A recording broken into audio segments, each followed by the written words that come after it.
Hello मेरे प्यारे बच्चों, स्वागत है आप सभी का आप सबके अपने YouTube channel M Ahmad study circle में। मेरे प्यारे बच्चों, आज के इस वीडियो में हम लोग बिहार के सरकारी स्कूलों में पढ़ाई जाने वाली कक्षा 5 की हिंदी की पाठ्य पुस्तक कोम्पल की कार्य पुस्तिका से पाठ संख्या 7 चतुर चित्रकार के सभी प्रश्नों के उत्तर करने जा रहे हैं। तो मेरे प्यारे बच्चों, चलिए हम लोग इस वीडियो को शुरू करते हैं। पाठ संख्या 7 चतुर चित्रकार मतलब होशियार चित्रकार। प्रश्न संख्या 1, चित्रकार नदी एवं पहाड़ का चित्र बना रहा था। आप भी नीचे दिए गए स्थान में नदी, पहाड़ या कोई अन्य दृश्य का चित्र बनाइए। तो मेरे प्यारे बच्चों, दिए गए इस जगह में आपको अपने हिसाब से चित्र बनाना है, तो मैंने इसे छोड़ दिया है। प्रश्न संख्या 2, चित्र में कार जोड़ने से चित्रकार शब्द बनता है। बिल्कुल सही है कि अगर हम चित्र के आखिर में क्या जोड़ दें, कार जोड़ दें, तो उससे बनने वाला शब्द क्या होगा? चित्रकार।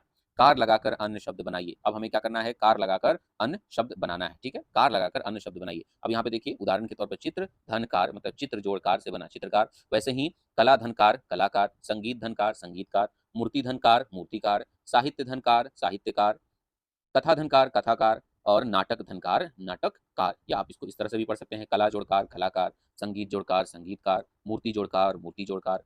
तो लेकिन आप धन अगर बोलते हैं तो ये ज्यादा अच्छा रहेगा। ठीक है, चलिए आगे बढ़ते हैं। प्रश्न संख्या 3, चित्रकार दूसरों के चित्र बनाते हैं। चित्रकार क्या करते हैं? दूसरों के चित्र बनाते हैं। आप चित्रकार का या अन्य किसी काम करने वाले का चित्र बनाइए। तो यहाँ पर एक बार फिर से चित्र बनाने की बात की गई है, इसलिए छोड़ दिया गया है। आप अपने हिसाब से चित्र बनाएंगे। प्रश्न संख्या 4, सही शब्द पर चंद्रबिंदु लगाकर वाक्य को फिर से लिखिए। अब यहाँ पर कुछ वाक्य दिए गए हैं और इन वाक्यों में जिन शब्दों का प्रयोग किया गया है उनमें चंद्रबिंदु नहीं लगा है। तो हमें उन शब्दों को पहचानना है, उन्हें ढूंढना है और उन शब्दों पर चंद्रबिंदु लगाकर वाक्य को फिर से लिखना है। चलिए देखते हैं। क में क्या है? मेरी आंख लाल हो गई। तो यहाँ पर आंख के ऊपर चंद्रबिंदु नहीं है, इसीलिए हमें आंख के ऊपर चंद्रबिंदु लगाना होगा और हम वाक्य को कुछ ऐसे लिखेंगे, मेरी आंख लाल हो गई। वैसे ही ख में क्या है? झील किनारे एक बांस रखा था। तो झील किनारे एक बांस रखा था, बांस के ऊपर चंद्रबिंदु लगेगा, फिर उसके बाद हम पूर्ण विराम लिखेंगे। ग में क्या है? यहाँ पर मुंह के ऊपर चंद्रबिंदु लगेगा, आप मुंह उधर तो करिए। घ, यहाँ पर आंधी के ऊपर चंद्रबिंदु लगेगा, लगता है आंधी आने वाली है। और अंग, यहाँ पर गांव के ऊपर चंद्रबिंदु लगेगा, चित्रकार नाव पकड़कर अपने गांव भाग गया। प्रश्न संख्या 5, पाठ में चित्रकार शेर का चित्र बना रहा था, किंतु वह आधा ही चित्र बना पाया। आप शेर के उस आधे चित्र को पूरा कीजिए। तो यहाँ पर इस खाली स्थान में ये जो शेर है इसका आधा चित्र बना हुआ है और आपको इसके आधे चित्र को क्या करना है? बनाना है और शेर को पूरा करना है। प्रश्न संख्या 6, चित्रकार सुनसान जगह में बना रहा था चित्र। अब ध्यान से देखेंगे, यहाँ पर कविता के रूप में लिखा गया है कि चित्रकार सुनसान जगह में बना रहा था चित्र। कविता की इन पंक्तियों को गद्य में इस तरह से लिखा जाता है। तो ये कविता की पंक्तियां हैं, तो इसको हमें कहानी के रूप में लिखना है। तो कैसे लिखा जाएगा? ऊपर वाला जो कविता की पंक्ति है उसको कहानी के तौर पर कहानी के रूप में कैसे लिखा जाएगा? चित्रकार सुनसान जगह में चित्र बना रहा था। ठीक है, आप नीचे दी गई पंक्तियों को गद्य में लिखिए। अब नीचे जो है कई सारी पंक्तियां दी गई हैं जो कि कविता के रूप में है, लेकिन उन्हें हमें कहानी के रूप में लिखना है। चलिए देखते हैं। क में क्या है? उसे देखकर चित्रकार के तुरंत उड़ गए होश। उसे देखकर चित्रकार के तुरंत उड़ गए होश। अब इसे हमें गद्य में लिखना है, मतलब कहानी के रूप में लिखना है। तो कैसे लिखेंगे? उसे देखकर चित्रकार के तुरंत होश उड़ गए। ख में क्या है? बैठ गया वह पीठ फिराकर चित्रकार की ओर। बैठ गया वह पीठ फिराकर चित्रकार की ओर। इसे कैसे लिखेंगे कहानी के रूप में? वह चित्रकार की ओर पीठ फिराकर बैठ गया। ग में क्या है? कलम और कागज तो ले जा रे कायर डरपोक। कलम और कागज तो ले जा रे कायर डरपोक। इसे कैसे लिखेंगे कहानी के रूप में? रे कायर डरपोक, उसके बाद में हम इसमें आदि बोधक चिन्ह देंगे, मतलब एक्सक्लेमेशन मार्क देंगे और फिर आगे लिखेंगे अपनी कलम और कागज तो लेते जाओ।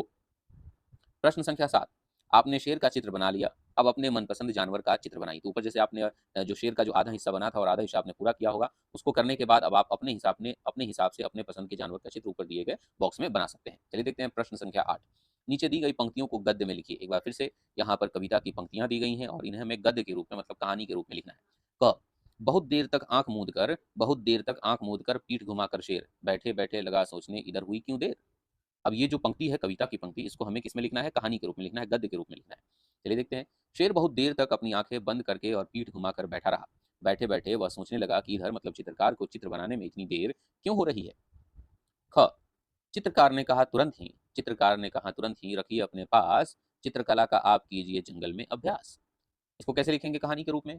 चित्रकार ने तुरंत कहा कि यह चित्र आप अपने पास ही रखिए और आप जंगल में बैठकर खुद ही चित्रकला का अभ्यास कीजिए। प्रश्न संख्या 9, नीचे दी गई परिस्थितियों में आप कैसा अनुभव करते हैं सोचकर लिखिए। अब नीचे कुछ परिस्थितियां दी गई हैं, नीचे कुछ सिचुएशंस दिए गए हैं। इन सिचुएशंस में, इन परिस्थितियों में आप कैसा महसूस करते हैं, उन्हें हमें दिए गए बॉक्स में लिखना है। आप दुखी महसूस करते हैं, आनंदित महसूस करते हैं, डर महसूस करते हैं, खुशी महसूस करते हैं या विस्मय महसूस करते हैं। चलिए देखते हैं पहला सिचुएशन क्या है, पहली परिस्थिति क्या है। यदि आप किसी को रोता हुआ देखते हैं, तो जब जब कभी भी हम किसी को रोता हुआ देखते हैं तो हम दुखी महसूस करते हैं, हम सैड फील करते हैं, तो यहाँ पर होगा दुखी। नंबर 2 क्या है? जब आपको कोई पुरस्कार मिले, तो जब हमें कोई पुरस्कार मिलता है, जब हमें कोई रिवार्ड या अवार्ड मिलता है, तो हमें खुशी होती है। नंबर 3, जब आपको कोई गले लगाता है, तो जब भी हमें कोई गले लगाता है, तो हमें आनंदित महसूस होता है, हमें बहुत ज़्यादा अच्छा लगता है, हम आनंदित महसूस करते हैं। नंबर 4, जब आप कहीं जा रहे हों और कोई जानवर आपके पीछे पड़ जाए, तो अगर कोई जानवर हमारे पीछे पड़ जाए तो हमें डर लगता है, हमें डर का एहसास होता है। नंबर 5 में क्या है, जब आप कहीं जा रहे हों और आपके साथ कोई दुर्घटना होते-होते बच जाएँ, तब हम विस्मय महसूस करते हैं, मतलब हम अचानक से घबरा जाते हैं, हम डर जाते हैं। तो डरना और घबराना दोनों अलग-अलग बात है, तो विस्मय हो जाते हैं, मतलब हम क्या हो जाते हैं, एक तरह से बेचैन हो जाते हैं, परेशान हो जाते हैं, डर जाते हैं, घबरा जाते हैं। प्रश्न संख्या 10, निम्नलिखित पद्यांश को गद्य में लिखिए तथा ध्यान से पढ़कर पूछे गए प्रश्नों के उत्तर लिखिए। एक बार फिर से कविता की कुछ पंक्तियाँ दी गई हैं। इन कविता की पंक्तियों को हमें ध्यान से पढ़ना है, फिर उन्हें हमें कहानी के रूप में लिखना है और उसके बाद इन दोनों पंक्तियों पर आधारित कुछ प्रश्न पूछे गए हैं, उन प्रश्नों के उत्तर भी हमें देने हैं। चलिए देखते हैं कि कविता की पंक्तियाँ क्या कहती हैं। चित्रकार ने कहा, "हो गया आगे का तैयार।" चित्रकार ने कहा, "हो गया आगे का तैयार, अब मुँह आप उधर तो करिए जंगल के सरदार।" चित्रकार ने कहा कि काम पूरा हो गया है। चित्रकार ने क्या कहा कि काम पूरा हो गया है, अब आगे की तैयारी है। हे जंगल के सरदार, अब आप अपना मुँह उस तरफ कर लीजिए। अब चलिए देखते हैं प्रश्न क्या है। बताइए चित्रकार ने शेर को क्या कहकर बुलाया? तो चित्रकार ने शेर को जंगल का सरदार कहकर बुलाया। ग, चित्रकार शेर को दूसरी तरफ मुँह करने को क्यों कह रहा है? जो चित्रकार शेर को दूसरी तरफ मुँह करने को इसलिए कह रहा था ताकि वह शेर की नज़र से बचकर वहाँ से चुपचाप भाग सके। तो वो भागने की प्लानिंग कर रहा था। प्रश्न संख्या 11, चित्रकार नाव पर चढ़कर भाग गया। आप नाव या अपने मनपसंद गाड़ी का चित्र बनाइए। तो यहाँ पर आपको एक बार फिर से चित्र बनाने को बोला गया है, या तो नाव या अपने मनपसंद की कोई भी गाड़ी हो, उसका आप चित्र इसमें बना सकते हैं। प्रश्न संख्या 12, होश उड़ना एक मुहावरा है। इसका अर्थ होता है घबरा जाना। होश उड़ना जो मुहावरा है, इसका अर्थ क्या होता है? घबरा जाना। निम्नलिखित मुहावरों को उनके अर्थ के साथ में मिलाइए। अब यहाँ पर 2 कॉलम दिए गए हैं, 2 स्तंभ दिए गए हैं, स्तंभ क और स्तंभ ख मान लेते हैं। एक में है मुहावरा और दूसरे में है अर्थ। हमें मुहावरों को उनके सही अर्थ के साथ में क्या करना है? मिलान करना है। चलिए शुरू करते हैं। सबसे पहला मुहावरा क्या है? कान देना। तो कान देना का अर्थ क्या होता है? ध्यान देना। दूसरा मुहावरा है उल्लू सीधा करना। उल्लू सीधा करना का अर्थ होता है अपना काम निकालना। तीसरा मुहावरा है आँखों का तारा होना। इसका अर्थ होता है बहुत प्यारा होना। चौथा मुहावरा है हाथों के तोते उड़ना, मतलब घबरा जाना। उसके बाद 5वां क्या है? 9-2-11 होना। 9-2-11 होना, इसका अर्थ होता है भाग जाना। और छठा क्या है? श्री गणेश करना, मतलब किसी कार्य को आरंभ करना, किसी कार्य की शुरुआत करना। तो मेरे प्यारे बच्चों, इस तरह से हमने चतुर चित्रकार के सभी प्रश्नों के उत्तर इस वीडियो में कर लिया है। तो यह वीडियो आपको कैसा लगा, आप लोग मुझे नीचे कमेंट सेक्शन में ज़रूर बताएँगे। वीडियो अच्छा लगा होगा तो वीडियो को लाइक करेंगे और यदि चैनल पर नए होंगे तो चैनल को सब्सक्राइब करेंगे। मिलते हैं अगले चैप्टर में, तब तक के लिए टेक केयर, बाय बाय।